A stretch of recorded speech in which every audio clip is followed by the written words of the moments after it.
melanjutkan breaking news mengawal sidang Ahok bersama saya Loviana Dian. Pemirsa, memasuki sidang penistaan agama ke-17. Pagi ini Majelis Hakim akan memeriksa Basuki Cahayapurnama dan sejumlah barang bukti.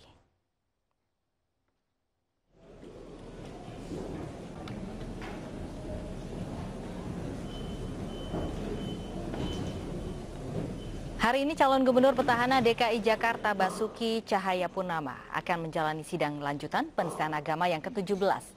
Dalam sidang yang berlangsung di Auditorium Kementerian Pertanian Jakarta Selatan akan mengagendakan pemeriksaan Ahok sebagai terdakwa dan sejumlah barang bukti.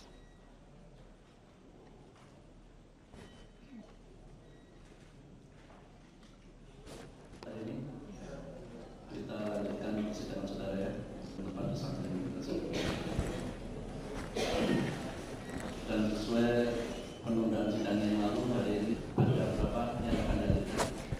Menurut tim kuasa hukum Ahok, Rian Ernest, sidang kali ini akan diputar 3 video. Salah satunya adalah video kampanye Gus Dur pada tahun 2007. Diharapkan dengan diputarnya video tersebut dapat menjelaskan bahwa Ahok tidak mempunyai maksud untuk menghina agama Islam, khususnya surat Al-Maidah ayat 51. Selain itu juga akan diputar video Ahok yang diunggah Buniani dan Pemprov DKI pada 27 September lalu di Kepulauan Seribu.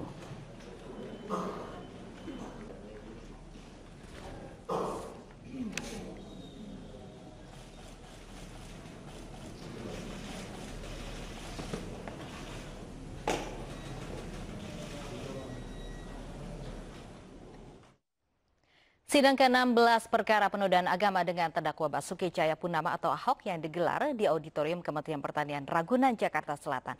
Sidang ke-16 kemarin masih mendengarkan keterangan saksi meringankan yang dihadirkan kuasa hukum Ahok. Benda yang dapat membahayakan keamanan sidang.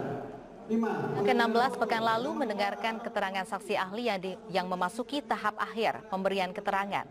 Sidang ke-16 tim penasihat hukum Ahok mendatangkan 7 orang saksi. Di antaranya 2 ahli yang masuk dalam BAP dan 5 saksi yang tidak masuk dalam BAP. Serta membacakan 1 keterangan ahli yang sudah di BAP. Sidang minggu lalu merupakan kesempatan terakhir bagi terdakwa Basuki Cahayapurnama atau Ahok untuk mendatangkan saksi meringankan. Sebelum mendengarkan kesaksian dari terdakwa Basuki Cahayapurnama yang dijadwalkan pada pekan depan.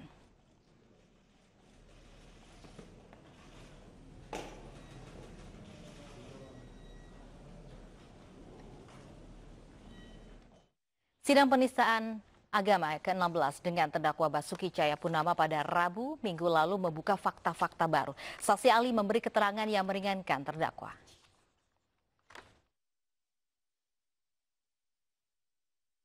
Para saksi ahli yang diajukan tim kuasa hukum Basuki Cahayapurnama atau Ahok menyatakan tidak terdapat penistaan agama dalam pidato yang disampaikan Gubernur Petahana DKI Jakarta ini di Kepulauan Seribu. 7 orang saksi dihadirkan pada sidang yang berlangsung di Gedung Kementerian Pertanian Jakarta Selatan. Salah satu saksi ahli bidang psikologi sosial, Risa Permanadeli, dalam kesaksiannya menyatakan karakter Ahok yang berbeda dari Gubernur DKI sebelumnya membuat masyarakat kaget. Bila Gubernur sebelumnya memimpin dengan tenang, Ahok sebaliknya bersikap tegas dan keras. Perubahan cara memimpin menciptakan ketidaknyamanan di tengah masyarakat. Sementara itu, ahli agama Islam Profesor Hamka Haq menjelaskan fatwa MUI terkait pidato Ahok di Kepulauan Seribu. Menurutnya, fatwa dapat berlaku menjadi hukum hanya jika dituangkan ke dalam undang-undang. Lebih lanjut, ia menjelaskan suatu lembaga, terutama lembaga keagamaan, tidak dibenarkan untuk mengambil keputusan berdasarkan tekanan publik. Dalam sidang ke-16 minggu lalu turut dihadirkan saksi ahli bahasa, dosen tafsir Quran, dan juga 2 ahli hukum. Ahli-ahli dari pihak JPU, saksi-saksi, semua itu kan hanya penggalan yang 31 menit kira-kira. Nah, ahli-ahli yang kita ajukan ini akan bicara semua apa yang diucapkan oleh Pak Basuki Cahayapurnama itu harus dalam konteks seluruhnya. Yang pidato 1 jam 48 menit kira-kira.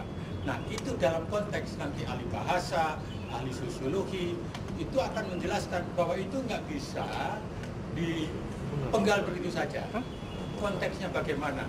Bahkan nanti akan menerangkan body language-nya, wajahnya bagaimana, dan itu nanti diterangkan. Kalau memang waktu itu ada penistaan atau penodaan agama, pasti masyarakat di Pulau Seribu marah. Tapi ahli nanti akan menerangkan ketika melihat video itu berulang kali, tepuk tangan, tertawa, ya, suasana gembira. Nah itu yang dinilai secara keseluruhan dalam konteks, dan kemudian yang paling penting juga kesehari-harian kehidupan Pak Basuki Cahayapurnama bagaimana. Nah itu di situ akan dilihat bahwa Pak Basuki sama sekali tidak ada kesengajaan, sama sekali tidak ada niat. Kriterianya, yang penting sesuai dengan keahliannya. Yang penting sesuai dengan keahliannya. Itu saja, di pasal 120 KUHP disampaikan bahwa keahlian itu seperti apa. Nah itulah nanti disampaikan di sidang. Jadi meski di luar DPR tetap akan didengarkan dan diberikan pertanyaan begitu? Iya. Walaupun yang penting sesuai dengan keahliannya? Iya, yang penting sesuai keahliannya. Memang kriterianya pasal 120 KUHP gitu. Bukan. Jadi selama ini persidangan belum sampai memutar video. Nah, itu berdasarkan keterangan saksi. Bukan video yang diputar di persidangan, beda. Bambang Kaswanti Purwo, saksi ahli bahasa, menegaskan bahwa dalam segi linguistik memang maksud kalimat tidak dapat dipenggal. Untuk bisa memahami maksud, kita perlu memahami konteks komunikasi secara keseluruhan. Dan ini adalah konteks berpidato di Pulau Seribu. Dan kita perlu tahu apa sebetulnya tema atau topik utama yang akan disampaikan gubernur ketika kunjungan kerja ke Pulau Seribu. Dan saya bisa secara pemahaman saya langsung menangkap maksudnya adalah topik utama adalah mengenai program. Gubernur ingin menyampaikan dalam pidato itu bahwa program yang direncanakan oleh Pemda DKI harus tetap jalan di Pulau Seribu meskipun ada kemungkinan hambatan-hambatan. Situ dia cerita mengenai bahwa program ini harus berhasil, tapi dia khawatir bahwa mungkin tidak berhasil.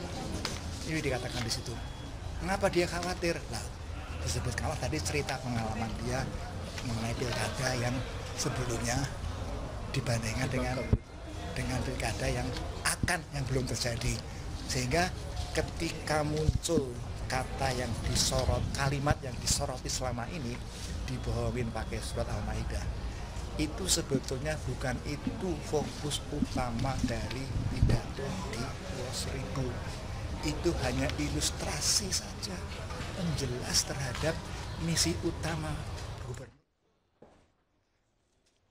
Dan pemirsa, sementara ahli psikologi sosial Risa Permana yang dihadirkan kuasa hukum terdakwa Ahok menilai pidato Basuki Cahayapurnama atau Ahok di Kepulauan Seribu tidak berkaitan dengan agama. Risa menyatakan konteks pidato Ahok pada saat itu berkaitan dengan kultur politik yang ada di Indonesia yang dinilai cenderung membodohkan dan selalu pembodohannya menggunakan pembenaran agama. Terutama memberikan koreksi pada tuduhan. Karena kan Pak Basuki awalnya itu berkunjung ke Kepulauan Seribu, kemudian dia membuat pidato. Nah, pidatonya itu kemudian diambil oleh seseorang yang bernama Bunia ini, kemudian dipotong, diisolasi dari konteks semuanya, kemudian itu yang dianalisa, sehingga dikatakan itu adalah penistaan agama. Padahal kalau itu seandainya dikembalikan ke konteks yang sebenarnya, Pak Basuki yang dia ucapkan itu bukan masalah tentang agama. Dia mempersoalkan tentang kultur politik yang membuat kita semua bodoh karena selalu memakai pembenaran agama. Bukan masalah bersalah tidak bersalah. Masalahnya kita harus memberi interpretasi tentang ucapan Pak Basuki di Kepulauan Seribu yang tidak bisa semata-mata hanya dianalisa berdasarkan satu kalimat pendek, terisolir, kemudian ini tiba-tiba menjadi cuma sekedar masalah tata bahasa atau masalah bahasa. Padahal yang dipersoalkan Pak Basuki itu sebenarnya dia mempersoalkan tentang kultur politik yang ada di Indonesia yang cenderung membodohkan dan selalu pembodohannya itu memakai pembenaran agama. Meskipun Pak Ahok mengucapkan itu berulang-ulang kali. Meskipun dia memakai kata itu berulang-ulang kali. Saya itu psikolog sosial dan pekerjaan saya adalah menganalisa apa yang sebuah fenomena yang ada di dalam masyarakat, kemudian mencoba menemukan pola pikir dari masyarakat itu sehingga saya bisa menjelaskan kenapa fenomena tersebut terjadi. Enggak, kita itu suka omong kosong dan kita nggak punya filtering system untuk mengatakan ini omong kosong atau ini benar. Sangat ditentukan oleh nawaitunya dari si pelaku Pak Basuki. Kayaknya pada saat dia mau nyalon jadi pemimpin, kok menodai agama yang dianut oleh mayoritas, kayaknya nggak masuk akal deh. Nggak masuk akal. Itu jawaban saya. Ya ini isu ini digoreng saya kira dalam konteks pilkada ini. Saya kira itu. Jadi lebih syarat dengan motif politik. Larangan yang ada dalam Quran itu catatannya ketika orang-orang non-muslim tadi itu memusuhi dan memerangi kamu dan mengusirmu, itu yang tidak boleh. Jadi tidak sekedar beda agama. Yang kedua, ini negara bangsa ini. Kita tidak boleh mendiskriminasi orang di ruang publik berdasarkan faktor-faktor primordial. Nanti kan kalau ada isu agama, nanti isu sara. Orang yang sukunya beda nanti tidak boleh dipilih. Yang etnisnya beda nggak boleh dipilih. Rusak negeri ini. Ini negara bangsa ini, bukan negara agama. Agama boleh dirujuk tapi sebagai sumber moralitas. MUI kan tidak ada istilah seperti itu dalam pedoman dasar MUI. Tidak ada. Jadi yang ada dalam pedoman dasar MUI itu adalah fatwa. Ya, fatwa. Tidak ada sikap itu. Jadi fatwa itu harus dibahas dalam komisi fatwa. Tapi bukannya tingkatannya lebih tinggi daripada fatwa, Pak? Ya, menurut orang begitu, tapi menurut pedoman dasarnya tidak begitu.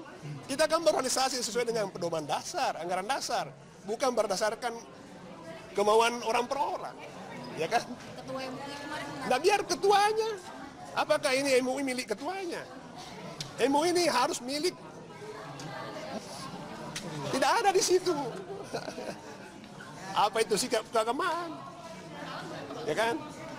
Tidak ada. Ya, masih bersama kami dalam Breaking News mengawal sidang Ahok, dan di studio kami juga masih ada Pak Niko.